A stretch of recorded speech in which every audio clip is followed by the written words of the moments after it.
17 April শুরু হচ্ছে Bangladesh New Zealand one day series. IPL ও পিএসএল চলমান, তাই তো অনেকটা দ্বিতীয় সারির দল নিয়ে বাংলাদেশে আসছে ব্ল্যাক ক্যাপরা। বাংলাদেশেরও 6 ক্রিকেটার খেলছে পিএসএল, কিন্তু নির্বাচকরা তারপরও ঘোষণা করেছে সেরা শক্তির দল। কারণটা স্পষ্ট, সরাসরি বিশ্বকাপে জায়গা করাটা সবার আগে গুরুত্ব দিচ্ছে বোর্ড। শুধু তাই নয়, স্কোয়াডে ক্রিকেটারদের পর্যাপ্ত সুযোগ নিশ্চিত করতেই সবশেষ সিরিজের দল অপরিবর্তিত রেখেছে নতুন নির্বাচক প্যানেল। দলে ডাক পাওয়া ক্রিকেটাররা হলেন মেহেদী হাসান মিরাজ, নাজমুল হোসেন শান্ত, সৌম্য সরকার, সাইফ হাসান, তানজিদ হাসান তামিম, তাওহিদ হৃদয়, লিটন দাস, আফিফ হোসেন, মাহিদুল ইসলাম অঙ্কন, রিশাদ হোসেন, তানভীর ইসলাম, মুস্তাফিজুর রহমান, তাসকিন আহমেদ, শরীফুল ইসলাম ও নাহিদ রানা।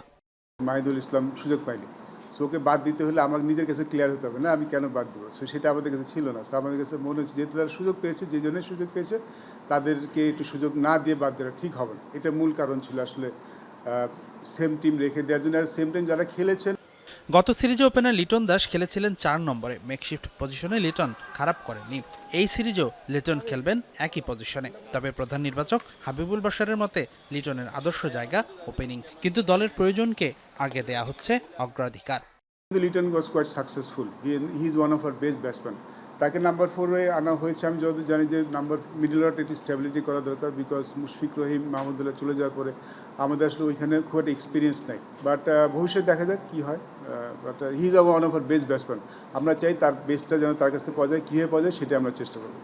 পাকিস্তানের বিপক্ষে কোনো ম্যাচ খেলার সুযোগ পাননি সৌম্য সরকার, কিন্তু এই সৌম্য তার আগের সিরিজেও ছিলেন দলের অন্যতম সেরা ব্যাটার। সৌম্য সরকারকে নিয়ে নতুন নির্বাচক প্যানেলের ভাবনাটা কি? এই সিরিজেও কি বেঞ্চে বসে থাকবেন তিনি? উত্তরটা হ্যাঁ, কিন্তু কেন তার ব্যাখ্যা দিলেন সুমন। যখন যেহেতু সাইফ হাসান খেলেছে, তো আমি জানি না টিম ম্যানেজমেন্ট একাদশ কী ভাবছে, বাট আমার কাছে মনে হচ্ছে তার আরেকটা সুযোগ পাওয়া উচিত। আবার সৌম্য সরকার যখন ফিরে আসবে, এটুকু নিশ্চয় দিতে পারি সে ওই 2-3টে ম্যাচ খারাপ খেলে চলে যাবে না। সাকিব আল হাসানের জাতীয় দলের প্রত্যাবর্তনের গল্পটা এখন যেন আরব রজনীর গল্পের মতোই। আসলে বাস্তবতা কি? সাকিবকে নিয়ে কি 2027 সালের বিশ্বকাপের কোনো পরিকল্পনা করছেন নির্বাচকরা? ওয়ার্ল্ড কাপের আগে সময়টুকু থাকবে, কিন্তু ওয়ার্ল্ড কাপ নিয়ে প্ল্যান করেনি। যদি চাই লম্বা সময় সব কিছু ঠিকঠাক থাকে, আমরা তো অবশ্যই চাই তাকে লম্বা সময়ের জন্যই চাই।